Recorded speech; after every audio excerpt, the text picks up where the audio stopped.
Annie sat on the bed, smiling up at Sam as he stood in front of her. She gently pulled his shirt from his pants, unbuttoning it and letting it fall to the floor, with soft kisses on his stomach and chest. Sam closed his eyes, letting out a slight moan.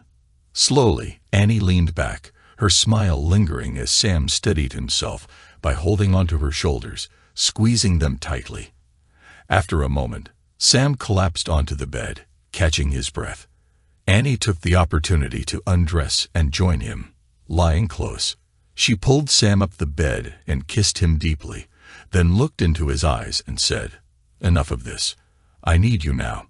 Sam responded to her without hesitation, holding her close before they both collapsed onto the bed, exhausted. They lay there for a while, catching their breath, before getting up to take a shower and dress to return to work. Before they left the room, Annie pulled Sam in for one last kiss. "Listen, that was amazing, but we can't do this again," Annie said. "You said that last week too, but you know you can't get enough of this," Sam replied. "I know, but Jason is acting funny, and I think he may be getting suspicious. And that whole deal with your wife trying to call you last week has made me a little nervous. While this may be incredible, I'm not willing to risk my marriage over it." "Okay, I hear you," Sam replied. "You're right. We need to take a break for a while until things settle down. I don't want to lose Kathy either." At that point, I had seen enough. I picked up my laptop and slammed it against the nearest wall. This betrayal was too much to bear, and if I ever got my hands on Sam, he would regret it. But before I could do anything, my office door opened slightly, and my assistant Sally hesitantly stuck her head in. "Are you okay, Mr. Winters?" she asked. Taking a deep breath, I replied, "Yes, Sally, I'm fine. I'm sorry if I frightened you. I think I'm going to leave for the day and head to the gym. I have some things I need to work through, and I think a hard workout may help me." "Oh, and Sally, could you arrange for a new laptop?" "Yes, sir, Mr. Winters. I'll get on that right now." With that, I grabbed my coat and headed out the door. I guess I should introduce myself. I'm Jason Winters, and that was my wife of almost 25 years in that video. We met in college, and after dating for 2 years, we married just after graduation. As far as I knew, we had a great marriage for all those years, and 3 wonderful kids. I guess I was wrong. This all started a few days ago when Kathy Mason, Sam's wife, came to see me, concerned that there was something going on between her husband and my wife. If not for her, I would still be oblivious to what was happening right under my nose in my own house. 3 days earlier, Sally had informed me, "Mr. Winters, I have a Mrs. Mason in the lobby to see you. She said that her husband Sam works with your wife, and that it's urgent she speaks with you." "Thank you, Sally. Did she say what this was about?" "No, sir. She just said it was personal." "Tell her I'll be there in a few minutes." I had a bad feeling about this. Why would a woman I had only met once at a company Christmas party be coming to see me about a personal issue? It was only 11 a.m., and I had done nothing all day but put out fires. And now this. What's worse is that it's only Monday. Maybe it was time to scrap my rule of no drinking until after 5 p.m. I walked into the lobby and saw a pretty brunette sitting on the sofa. "Mrs. Mason, I'm Jason Winters. Please come back to my office, and we can talk." "Thank you, but please call me Kathy," she said as she stood to shake my hand. "Okay, well, follow me, Kathy, and please call me Jason," I replied as I led her around the corner into my office and shut the door. "Please have a seat and tell me what's on your mind," I said, motioning to the sofa in the corner of the office. As she crossed the room, I couldn't help but notice how beautiful she was. Kathy Mason had shoulder-length black hair, and while some might say she was 10 to 15 pounds overweight, to me, it looked like she had curves in all the right places. I took a seat in one of the chairs facing the sofa and noticed that her hands were shaking as she tried to collect her thoughts. "Jason, I don't really know how to say this, so I'm just going to be blunt. I believe my husband is having an affair with your wife, and I was hoping you could help me prove it. I don't know if you've suspected anything, but I can show you what I know. And we can start from there, if that's okay with you." Wow. Not only was Kathy beautiful, but her accusation seemed extreme. I didn't know her husband very well, but I knew my Annie, and the last thing I believed she would do was cheat on me and our kids. However, I could see that the only way out of this situation was to listen to Kathy and try to reassure her that she might be overthinking things. "Well, Kathy, please excuse my skepticism, but this is really hard to believe. Show me what you have, and let's see where it leads," I told her. She took a couple of deep breaths to calm herself and collect her thoughts before beginning. "Okay, last Thursday, I was in town running some errands and decided to surprise Sam at the office to see if he wanted to grab lunch. But when I got there, he wasn't in his office. I asked around and was told that he left for lunch around 11 a.m. I thought that was strange, since I had packed him a lunch that morning like I do every day. So, thinking he might be running some errands, I tried to call him to see if he wanted to meet me somewhere, but he didn't answer." I could see tears forming in the corners of her eyes as she paused for a moment.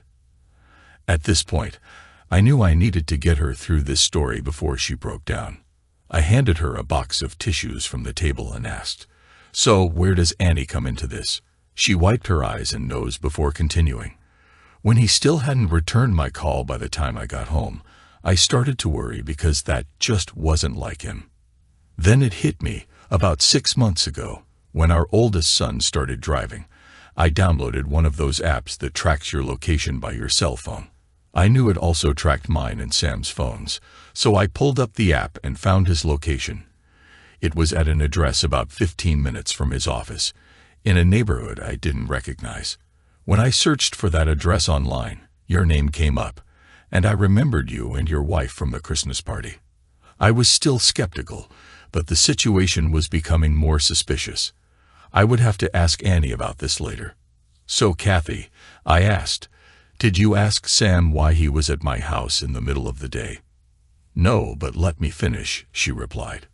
"The app also tracks everywhere you've been for the past 90 days. So I pulled up Sam's history and found that he has been going to your house every Thursday for the past 3 weeks. He would leave his office at 11 a.m., arrive at your house around 11:15 a.m., stay until 1 p.m., then drive back to his office. That's when I knew what was going on. When I asked him that evening why he hadn't called me back, he told me he was with a client. I can't think of but one reason why he would lie to me." I could feel the anger building inside me as she spoke, but I managed to stay calm. Kathy was just a messenger, and she was clearly hurting. It was my turn to take a few deep breaths and compose myself. Then it hit me. The history on my security system could confirm she was right.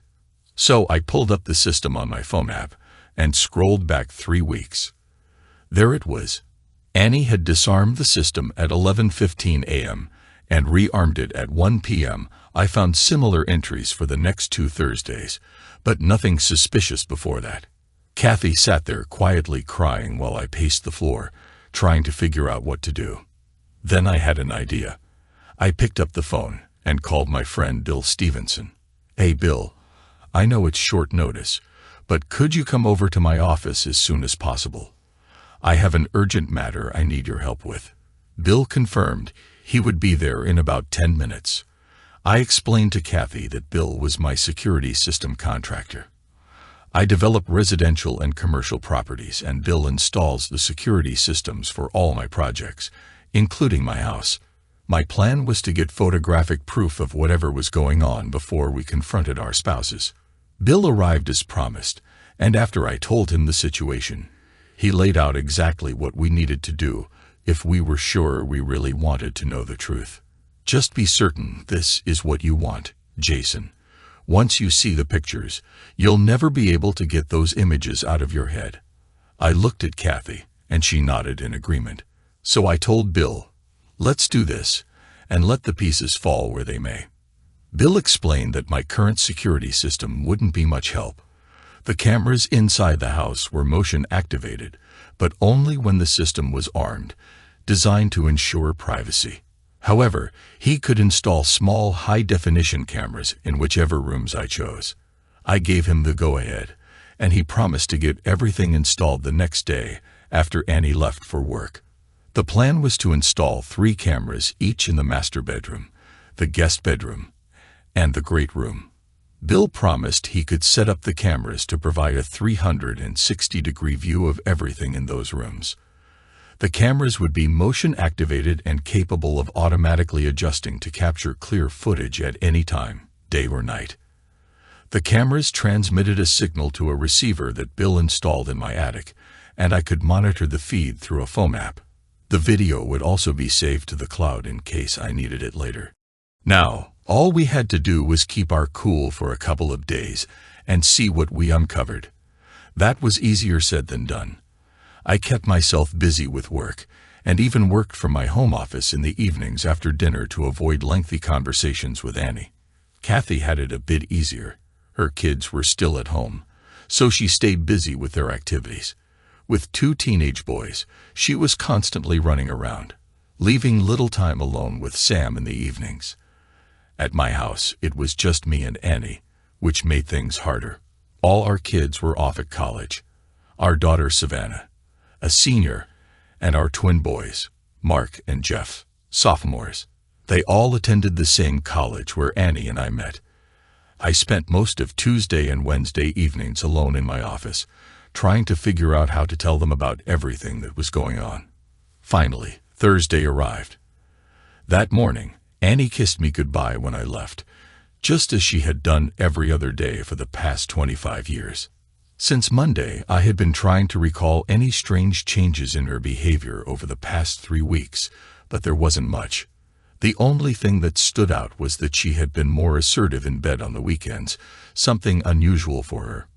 Normally, she let me take the lead, but she had started taking charge more often. At the time, I liked it until I realized what might have caused the change. That brings us to today. After watching the video from earlier, once the 2 had left my house, I downloaded the footage to my laptop, emailed a copy to Kathy, and sat down to watch it in my office. Now, I just had to figure out what to do next, preferably something that wouldn't land me in jail. On my way to the gym, I called Roger Cochran, my attorney, and explained the situation to him. He said he would draw up divorce papers, filing on the basis of adultery. Normally, it takes around 12 months to complete a divorce in our state, but there's a loophole for adultery that allows it to be finalized in just 3 months. I had no intention of dragging this out. I also made another call to my good friend Ted Jackson, who happens to be the area vice president at the bank where both Annie and Sam Mason work. Ted has financed almost all of my projects over the past 20 years, and he owes me a lot of favors. I intended to collect on a few of those favors now.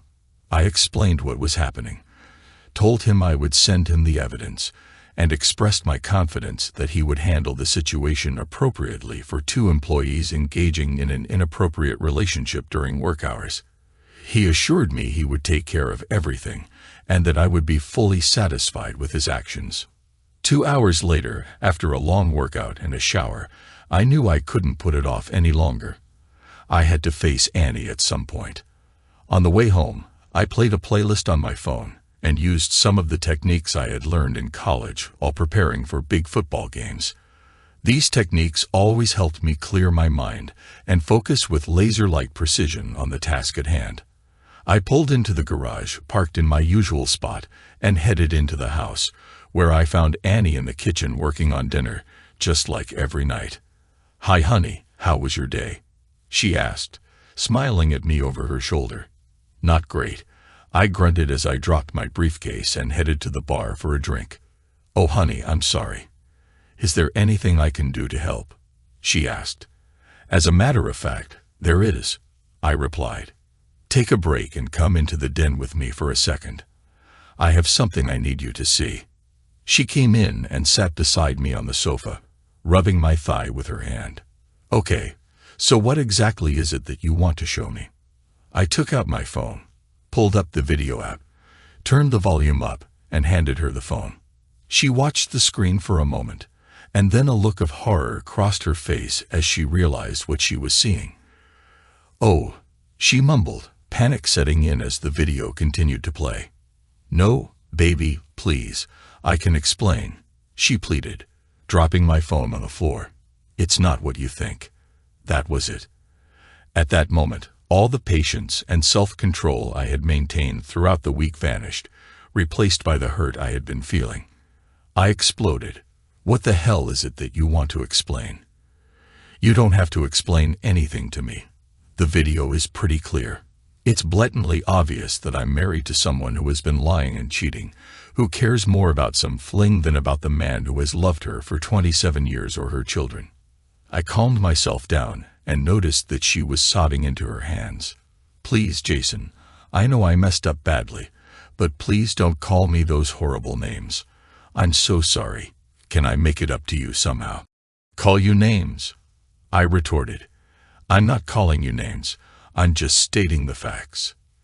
"Lying?" "Yep, that's what you've been doing since you started your affair. Cheating." "Yep, that video proves it. As far as being sorry, the only thing you're sorry about is getting caught. You sure didn't look sorry while you were with him." My face was flushed, and I could feel my heart racing in my chest. I closed my eyes and took a few deep breaths to calm myself before I lost control. When I opened my eyes, Annie was curled up in a fetal position, still sobbing. "Okay, Jason," I whispered to myself, "get it together. Just explain the options and get out of here." "Listen, Annie," I said, trying to keep my voice steady. "I want you to be clear on your options at this point. Roger is drawing up divorce papers as we speak. You will be served with them next week, and you'll need to take them to a lawyer to have them reviewed. I think I'm being very fair in what I'm offering. Half the equity in the house, half the retirement accounts, and $5,000 per month for 12 months. You've got 2 weeks to sign them to avoid going to court, where I will be forced to present that video. It's your choice." With that, I got up, went upstairs, packed some clothes, and headed to my car. "I'll send someone to get the rest of my things," I said as I walked out. "You can stay here until the divorce is final. I can't stand the thought of being in this house after everything that's happened." I paused for a moment, looking back at my home of 20 years, then slammed the door, leaving her sobbing on the sofa. When I left my house, I drove straight to the apartment that my secretary, Sally, had arranged. Over the past few years, whenever my company developed an apartment complex, I began including 4 to 5 furnished units for short-term executive rentals. These units were popular with foreign companies, and they normally rented for about 4 times the usual rate. Who would have thought I would end up living in one of them? I opened the door, dropped my bags in the entryway, and collapsed into one of the chairs in the living area, suddenly feeling exhausted. Just then, my phone buzzed. "Who the heck keeps calling?" I muttered, pulling the phone out of my pocket to see 12 missed calls. 8 from Annie, 2 from my daughter Savannah, and 1 each from my sons. What part of "don't call me" does she not understand? I quickly deleted all of Annie's calls before returning Savannah's. "Daddy, are you okay?" she answered. "Baby, I'm fine. What's going on?" I replied. "Well, Mom called about an hour ago looking for you. She sounded really upset, and when I asked her what was wrong, she said you two had some kind of fight, and that you stormed out of the house and won't answer her calls. That doesn't sound like you, so I got scared that something might have happened." Well, that didn't take long, I thought. "Savannah, I can assure you that nothing has happened to me. What your mother failed to tell you is that we were arguing because she decided I wasn't good enough for her. So she found someone else and started sneaking him into the house. So it wasn't exactly a fight. It was more like I'm divorcing her, and I never want to see her again. Now she thinks she can explain it all away if I'll just listen to her. But it'll be a cold day in hell before I listen to any more of her lies." I suddenly realized I was raising my voice at my daughter and paused to catch my breath. It was then that I heard her crying on the other end. Well, I obviously didn't handle that very well, did I? I told myself. I managed to get my emotions in check and explain everything to Savannah, making sure she understood that this didn't have to come between her and her mother. This was between Annie and me, and I wanted her to maintain her relationship with both of us. After I hung up with Savannah, I called Mark and Jeff to let them know what was going on. Unfortunately for Annie, they both inherited my temper, and they were both really upset with her. They'll eventually make peace with her, but she will face a lot of anger from them before everything settles down. The next few weeks passed by fairly quietly. I buried myself in work and the gym, trying to stay too busy to think about the chaos my life had become. My only social contacts outside of work were my kids and Kathy Mason. I talked to the kids several times each week. The boys kept the conversations focused on school and sports, while Savannah would catch me up on what was happening with her, though she also tried to bring up Annie, who, according to my daughter, was not doing well at all. Kathy Mason and I met for lunch every Monday. It might not have been the best idea, given our circumstances, but we both needed someone to talk to, someone who understood what we were going through. I was moving full speed ahead with the divorce, but Kathy was having some second thoughts. It was different for her. She still had children at home, and a divorce would be much messier for her and Sam. She often used me as a sounding board for the decisions she was facing. On the last day before her deadline, Roger informed me that Annie had finally signed the papers and returned them to his office. Now it was just a matter of waiting the 3 months for a court date to finalize the agreement. Annie had only one request, that I let her talk to me before we go to court. Despite my objections, Roger made it clear that things would go much smoother in court if I met with her. He said that most judges wouldn't look favorably on a spouse who was ending a 25-year marriage without any counseling, or at least some honest discussions between the two parties. I finally agreed to meet with her, but only when I was ready. Over the next month, I reverted back to my old habits before I met Annie. I worked hard, worked out like a madman, and played hard. My business required me to be out of town a couple of nights each week, and most of those nights included dinner and drinks, usually at a bar after work. I am a creature of habit, so this was a pattern I had followed for years.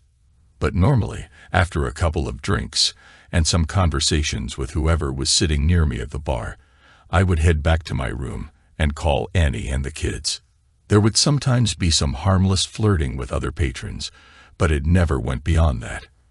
I'm not proud to admit it, but since Annie shattered our marriage, I found myself drinking more than I should when I was on the road. The harmless flirting started to get out of hand. I ended up getting involved with a few women I met while traveling.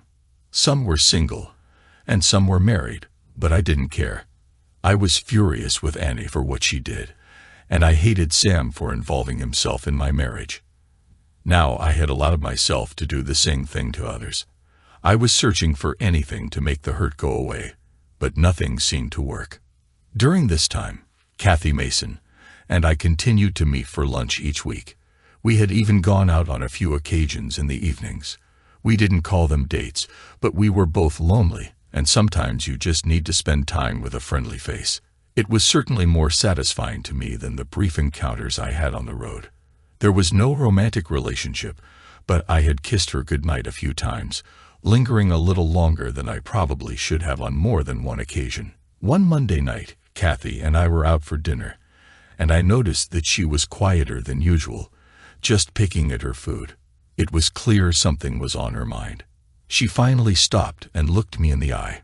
"Jason, we've been out a few times lately, and whether we call it what it is or not, they have basically been dates. I know it's been a little awkward the last few times when we said goodbye.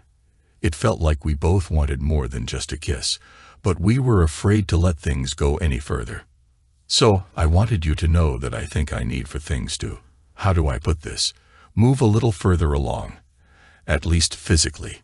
Her words made me a little nervous, but I encouraged her to continue. "Go ahead, Kathy.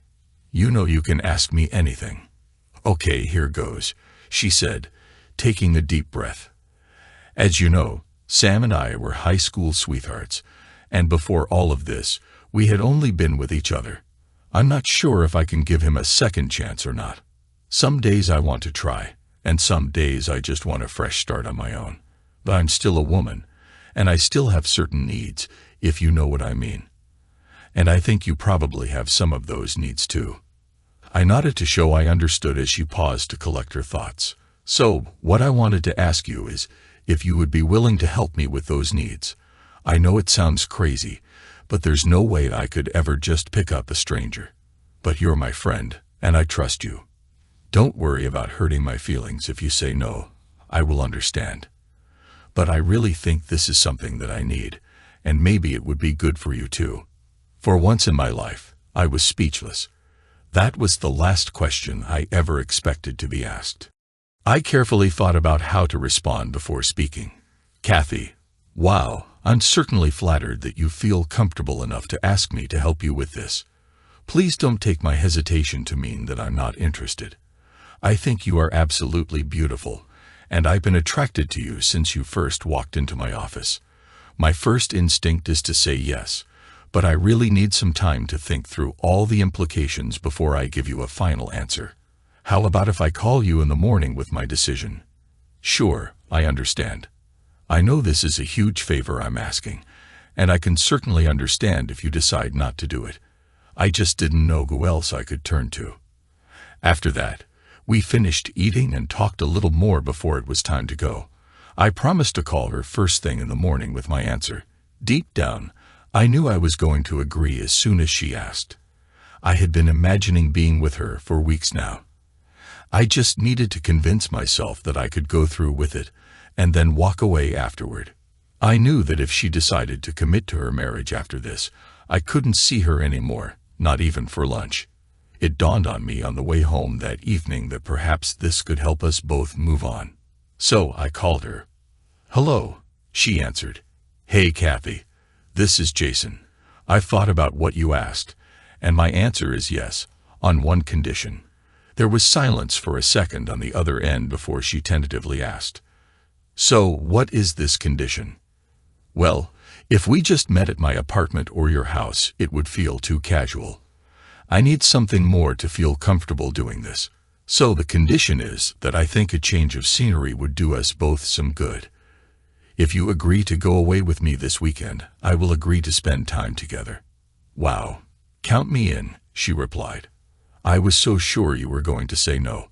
I'll just tell Sam that I need to get away to clear my head and that he needs to watch the boys for a few days. What time do you want to leave? I'll text you with the plans tomorrow. And Kathy, I'm really looking forward to this. Bye. As soon as Sally got to work the next day, I had her make all the reservations for the weekend, and then I texted Kathy, telling her to meet me at the airport at noon on Friday. Despite her questions, I insisted that everything was a surprise, and she would have to wait until Friday to find out the details. After an agonizingly slow week, there I was, standing in front of the terminal when I saw her walking toward me in a pair of tight faded jeans, boots, and a form-fitting sweater. You look amazing.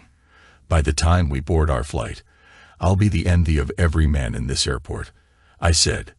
She leaned in to give me a hug and whispered in my ear, if you keep talking like that, you might not make it to that plane, mister. So, what's the big surprise? Where exactly are you taking me, Mr. Winters? She asked. I just smiled as I handed her the ticket. New York? You've got to be kidding me. I've always wanted to go there. Well, Mrs. Mason, you'll be pleased to know that we have reservations at some very fine restaurants for the next 3 nights, and we have tickets to see Hamilton on Broadway tomorrow night. I grabbed her bag and headed to check in, with a very happy lady at my side. After a smooth flight, we landed at LaGuardia and took a cab to our hotel. It was one of my favorites, located across from Central Park, and our room had a view of the park. It was just after 5 p.m. when we checked into the hotel. We quickly unpacked and freshened up for dinner. Our reservations were for 7 p.m., and the restaurant was only a 10-minute walk from the hotel, so we had plenty of time. Kathy was standing by the window staring out at the city while I tied my tie. When I walked up beside her, She turned and wrapped her arms around me. "Well, Mr. Winters, I asked for one small favor, and you took it to a completely different level than anything I could have ever imagined. This is absolutely amazing. I could be mistaken, but I'm thinking that all of this may have just entitled you to a wonderful weekend experience." "That's what I was hoping for, Mrs. Mason," I replied, pulling her closer and gently kissing her. After a few seconds, I pulled away. "We better stop this now and head to dinner, or we might not make it because I'm getting really close to just staying in." We made the 10-minute walk to the restaurant, hand in hand, taking in the sights and sounds of the city. The dinner was amazing, just like I remembered it from the last time I was here. After dessert and way too much wine, we headed back to the hotel. When we got back to the room, I could tell that she was getting nervous. I took both of her hands in mine and looked directly into her eyes. "I want you to know that we won't do anything that you're not comfortable with. If all you want to do is act like tourists and enjoy the city, that's fine with me. If you want to go through with your original request, that's fine too. I just want you to relax and enjoy the weekend. No pressure, okay?" I led her over to the window, moving behind her and wrapping my arms around her waist.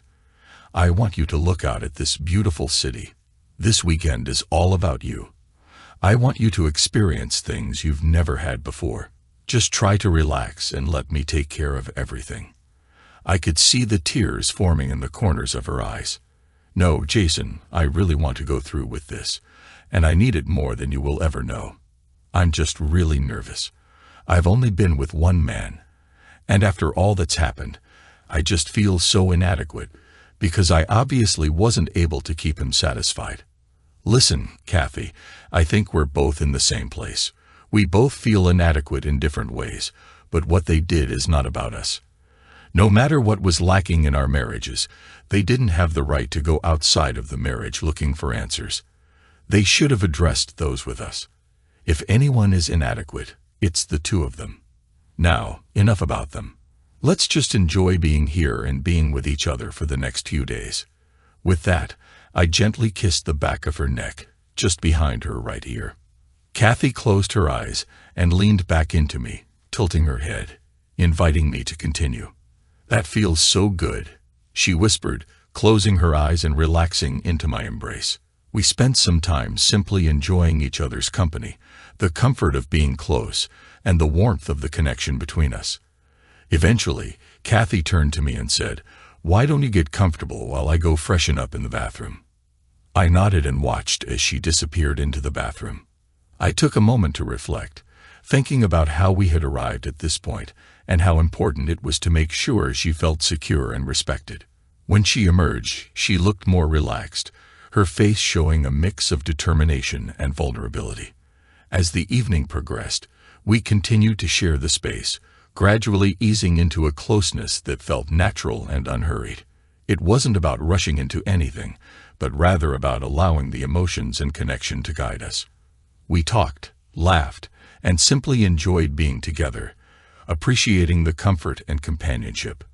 Eventually, we settled in for the night, and as we lay there, side by side, the feeling of being cared for and understood wrapped around us like a blanket. I draped my arm over her, and she nestled into me, the exhaustion of the day gently pulling us both into sleep.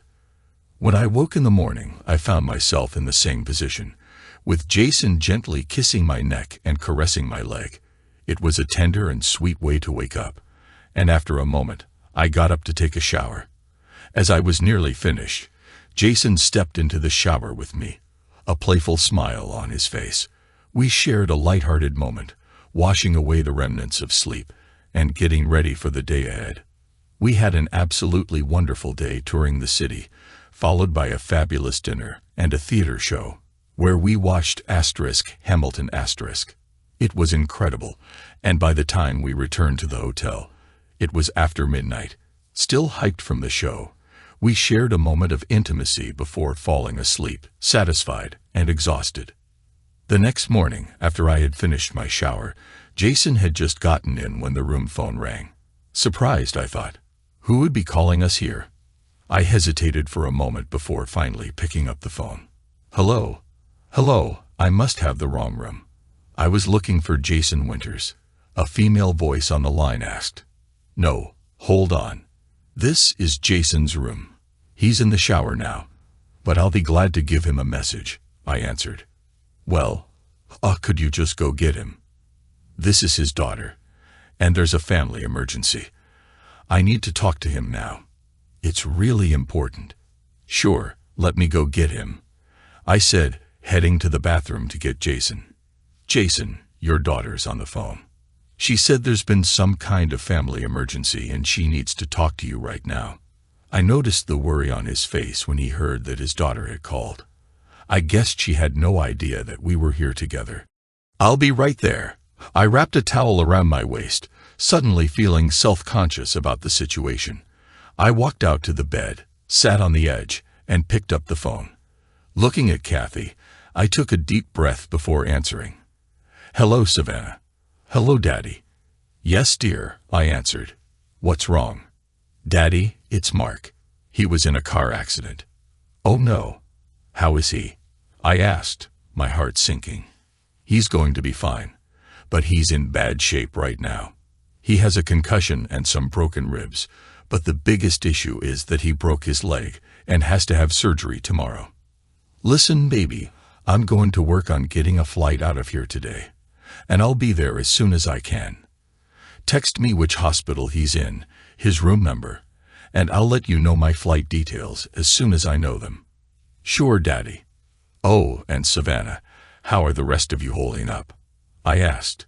We're hanging in there. We just really need you here. Well, I'm on my way. Please be careful, and let me know as soon as you find out about flights. Oh, and Daddy, who was that woman that answered the phone? Oh no, I thought. Well, that's a complicated story, and probably best told in person. I'll fill you in when I see you. Bye. I quickly explained everything to Kathy, and told her I needed to find a flight and get home today. I tried to get her to stay and enjoy the city for another day, since the room was already paid for, but she insisted on flying back with me. I was able to get 2 seats on a direct flight that would get us home by 3 p.m., so we quickly finished getting dressed, packed, and headed to the airport. Once the plane had taken off, Kathy put her hand on my knee and laid her head on my shoulder. I'm so sorry about Mark. I'm sure he's going to be okay. Yeah, he's a tough kid. Listen, I'm sorry about our weekend. I really had a great time. I just hope you got what you needed out of it. Don't you worry about me at all, Kathy said with a smile. I simply asked you to scratch a little itch for me, and I promise you, it is well scratched. We then settled in for the 90-minute flight home. Both of us were exhausted and slept almost the entire time. I didn't wake up until I felt the wheels hit the ground. Kathy and I quickly gathered our bags and said our goodbyes. I promised to keep her posted on Mark, and we agreed to talk later in the week. We both needed a little time to process everything that happened in New York and decide where to go from here. I found my car and headed to the hospital to check on Mark. This was going to be really hard. I was about to see Annie for the first time in months, and I really didn't know what to say or how to act. I was also going to have to face Savannah and explain why her father was in New York in a hotel room with a woman she didn't know about. Then suddenly, in a moment of clarity, it came to me. I needed to put all of that behind me for the moment and focus my attention on my son, who needed my immediate care. Then, I would deal with Annie and all of the unresolved issues and feelings. When I caught her with Sam, I reacted out of anger, cutting off all contact with her. Then, I tried to boost my self-esteem by having casual flings while I was traveling. I had tried to move on and start a relationship with Kathy, but I still hadn't found any peace. It became clear that until I worked through everything with Annie and brought closure to our relationship, I could never truly move on. I got off the elevator and followed the signs to Mark's room. Before I opened the door, I took a moment to gather my courage. I was actually nervous about going in. How had it come to the point where I felt uncomfortable seeing my own family? Okay, Jason, get yourself together. Just go in and be yourself, I told myself. I took one last breath and opened the door. Daddy, Savannah exclaimed, rushing across the room to wrap her arms around me tightly. Well, hello to you too, baby girl, I said with a smile. I then noticed my other son, Jeff, sitting in one of the chairs. I looked over at him and smiled. What? No hug for the old man? Hey, Dad, he said as he stood up and hugged me too. Looks like Mark's going to be laid up for a while, so I guess when you come up to school, you can just take your favorite son out for a round of golf. Huh? Yeah, I laughed. I guess I won't have to take Mark along just to keep him from getting jealous, but when he's back to normal, we'll have to play it cool and ask him to come along too. I turned to Mark's bed, where he appeared to be asleep. Annie was sitting by his side, as I knew she would be. It was obvious that my presence was making her nervous. She hadn't even looked up to acknowledge me. If we were going to get through the next few days, I knew it was up to me to ease the tension. I walked over to the bed, standing beside her. So, Annie, how's our boy? Not too bad at the moment, but he gave us quite the scare yesterday, she answered. For the next couple of hours, we sat around Mark's room, reminiscing about the kids growing up, and some of the crazy things they did. After the initial tension, everyone seemed to relax. Around 7 p.m., I insisted that everyone go home. I told Savannah and Jeff to return to school, assuring them that either their mom or I would call as soon as Mark was out of surgery. I also urged Annie to go home. She looked exhausted, and I wasn't ready to be alone with her yet. The next day, Mark's surgery went well, and a few days later, he was released to go home. Annie and I managed to get him settled into his room. Being back in the house brought back some unpleasant memories, but I promised myself I would just suck it up for Mark's sake. After he was settled, I told him goodbye and that I would stop by to see him tomorrow. I was almost out of the house when Annie stopped me to remind me that I had promised to talk with her about what had happened before our divorce was finalized, and that we only had a few weeks left before the court date. Dan, I knew she was right. Okay, I guess I put this off as long as I can, I thought. How about I come by on Saturday morning, and I'll let you tell me everything you have to say. Yeah, Saturday would work for me. How about around 8 a.m.? I'll fix some breakfast, she offered. Sounds good, Annie. I'll see you then. I spent the next 2 days catching up at work and figuring out what I wanted to say on Saturday. Kathy and I met for dinner on Friday night and talked about the previous weekend. I just wanted to make sure she was all right with everything that had happened, and she was. We both agreed that neither of us was ready for another serious relationship right now, but we also agreed that an occasional date was still on the table. Just to prove it to ourselves, we spent the evening together before she headed home to her boys. True to my word, I showed up at my old house at 8 a.m. Annie met me at the door, and a big breakfast was ready. After I checked on Mark, and the three of us ate breakfast, Mark headed to his room to catch up on the classwork he had missed over the past week. Annie and I went out on the patio for some privacy.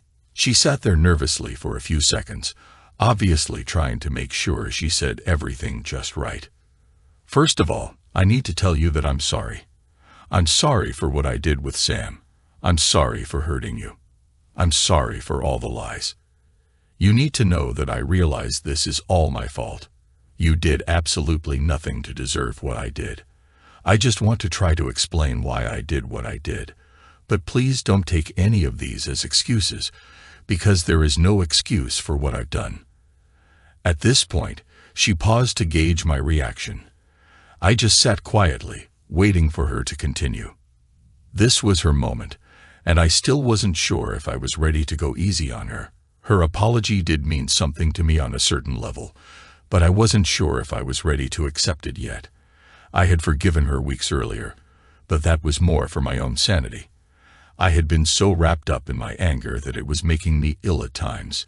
Kathy had convinced me that I needed to forgive Annie, helping me understand that forgiving her wasn't about condoning what she did. It was about allowing myself to move on with my life. When Annie realized I wasn't going to respond, she decided to continue. Also, just so you know, I've been seeing a counselor for the past couple of months to try to figure out why I did what I did. A lot of this comes from my discussions with her. Great, I thought. Now comes the part where all of this is somehow my fault, or her parents' fault, or the kid's fault.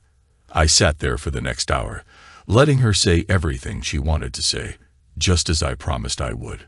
It was all a load of excuses, of course, but I let her speak. I'm sure it made sense to her. Apparently, this all started when the boys left for college. She felt lonely and depressed. She had spent the past 20 years focusing most of her attention on the children, and now they were all gone and didn't need her anymore. She had always suffered from mild depression, and the kids leaving home only made it worse. I was wrapped up in my work and didn't spend much time with her. Her counselor told her that when children leave home, parents must shift their focus from the children and find fulfillment from other people or activities, preferably from their spouse. According to her, I had my work, which I always turned to for fulfillment, but she had nothing. Her job was just a job to her, a way to keep busy, so she felt bored and lonely. And then Sam came along, inviting her to lunch. She acknowledged that it was wrong, but said she was lonely, and he was so attentive. Over a few months, their conversations became more personal as they started complaining to each other about me and Kathy. Then, one Wednesday, they were at a client function, and after a few too many drinks, Sam walked her to her car and kissed her. She didn't know why, but she kissed him back until guilt stopped her, and she pulled away. The rest of her story was sadly predictable. They kept having lunch. They kissed again, which led to more physical encounters. She swore that it was never about love, just loneliness, and the way he made her feel good about herself, feel wanted. She didn't enjoy the physical aspect as much as the thrill of doing something she knew was wrong. She still loved me and wanted to stay together and work on our marriage, but by the time she finished, I was feeling more frustrated than understanding. I took a moment to gather my thoughts before responding. So I only have two questions. First, was this the first time you cheated on me? And second, have you continued seeing Sam after I left the house? What she didn't know was that I already knew the answers. I just wanted to see if she would be honest with me. Oh my God, Jason, please believe me. This was the first and only time that I've cheated. I actually believed her. I had hired a private investigator to dig into her and Sam's past. Kathy and I had provided access to all of our cell phone and banking information, and I gave the investigator access to Annie's personal laptop. He found nothing suspicious on any of Annie's devices or our bank accounts until a couple of weeks before she and Sam came to our house for the first time. At that point, there were tons of late-night messages between them. Okay, Annie, I guess I believe you. I have no reason to think there were any other affairs. Now, how about the second question? We talked a few times to compare notes on how to handle things with you and Kathy, but we haven't actually seen each other since the day that video was recorded. Well, so much for honesty. I knew for a fact that she had seen him twice in our house since I left. Annie, here's my problem. I know that's a blatant lie. Sam was in this house the first 2 Friday nights after I left, and he stayed here the entire night both times. A look of panic spread across her face. Do you remember Bill Stevenson stopping by to remove the cameras after I confronted you? She nodded. Did it ever occur to you that I might send him back to reinstall them when you were at work that next week? Do you think I'm stupid enough to believe that after everything that happened, the two of you wouldn't get together again? I'm so sorry. Please let me explain. I was scared and alone. You and Kathy had left us, and we just needed someone to talk to, she said, tears streaming down her face. Well, I know you did more than talk, because unlike you, the cameras don't lie. You know, Annie, I could deal with the truth, but I'm not going to put up with lies.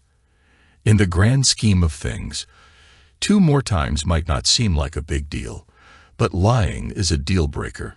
Even at work, I'm fairly tolerant when people make mistakes, But if anyone lies to me, they're gone. I had heard enough.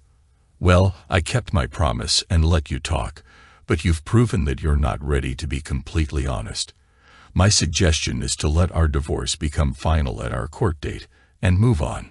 I've got enough video of you two to start an adult site, and if you try to stall things, I might do just that. Goodbye, Annie. Annie decided to take my advice, and our divorce became final about 2 weeks later. The week after that, Savannah graduated from college, and both Annie and I did our best to focus on her that day. We were both really proud of her. We gave her a European cruise for graduation, and after that, she was going to come work for me full-time. The private investigator found a lot more dirt when it came to Sam. Annie may have thought she was special, but she was his fourth affair in the past 3 years. The investigator found that Sam had been with 2 more women, and that was all Kathy needed to make up her mind and follow through with her divorce. I couldn't resist sending Annie a copy of the investigator's report with a handwritten cover sheet from me. You may want to take a look at this report. Apparently, you aren't as special as you thought. And by the way, you will probably want to get tested for STDs. Kathy and I continued seeing each other regularly over the next few months. I really liked her, and I think the feeling was mutual. We agreed to take things slow for a while, until all of the wounds from our divorces healed. She had a lot of really attractive qualities, and I enjoyed spending time with her. She was a lot of fun to be around, and I appreciated our companionship. I did have one more debt to pay. I had been trying to think of how I was going to pay Sam back for all the hurt he caused, preferably one that kept me out of jail. I finally came up with an idea and ran it by Kathy. At this point, I cared too much about her to do anything that would cause her pain. She laughed and said her only regret was that she wouldn't be there to see the look on his face. When the PI was investigating Sam, he discovered that Sam stopped at a particular bar every Friday night after work before heading home to his apartment. So one Friday night, about 2 weeks after Sam and Kathy's divorce was final, I had one of my project managers go with me to pay Sam a visit at the bar. Bob was about my height, but probably 50 pounds heavier. We entered the bar and found Sam exactly where the PI said he sat every week. He was in a booth by the windows, sitting by himself. I walked around so I could approach him from the rear, and Bob approached from the opposite direction. When we got to his booth, we both pushed our way in with me beside Sam and Bob facing him. Well, old friend, do you remember me?" I asked. It took a second for it to register in his brain that I was Annie's husband. Then his eyes went wide, and the color drained from his face. "Look, I don't want any trouble. I'm really sorry for what I did. So can't we just let the past stay in the past?" I flagged the waitress down and told her, "My friend here wants to buy us a drink. Can you bring us 2 of your best bourbons, and make them doubles? After all, when you wrong someone, the least you can do is buy them a drink." Sam sank a little deeper into the bench. "You know, Sam, you don't just get to wrong someone and not have to pay some kind of price. It was a good thing for you that I didn't find you when I first saw that video. My first thought was to take you down in a way that would have landed me in jail, but lucky for you, I'm too old for that. So let me explain to you how things are going to work. You will never speak to, interact with, or see Annie again. Is that clear?" "Yes, sir," he meekly replied. "Good. Now that we've got that clear, there's one other thing. You will never miss, be late with, or be short on paying your alimony and child support to Kathy. Is that clear?" "Yes, sir, crystal clear." I turned my drink up and finished the last bit, then reached into the bag I had beside me when I walked in, pulled out a box gift wrapped in black paper, and handed it to Sam. "Go ahead and open it." Sam cautiously opened the gift and found a box containing a 1.75-liter bottle of Johnnie Walker Black Label. Confused, he said, "I'm not sure I understand. What's this for?" "Do you remember me just telling you that when you wrong someone, the least you can do is buy them a drink?" He nodded that he understood. "Well, since I've had my own share of interactions with your ex-wife over the past 3 months, I figure I owed you a whole bottle." Enjoy.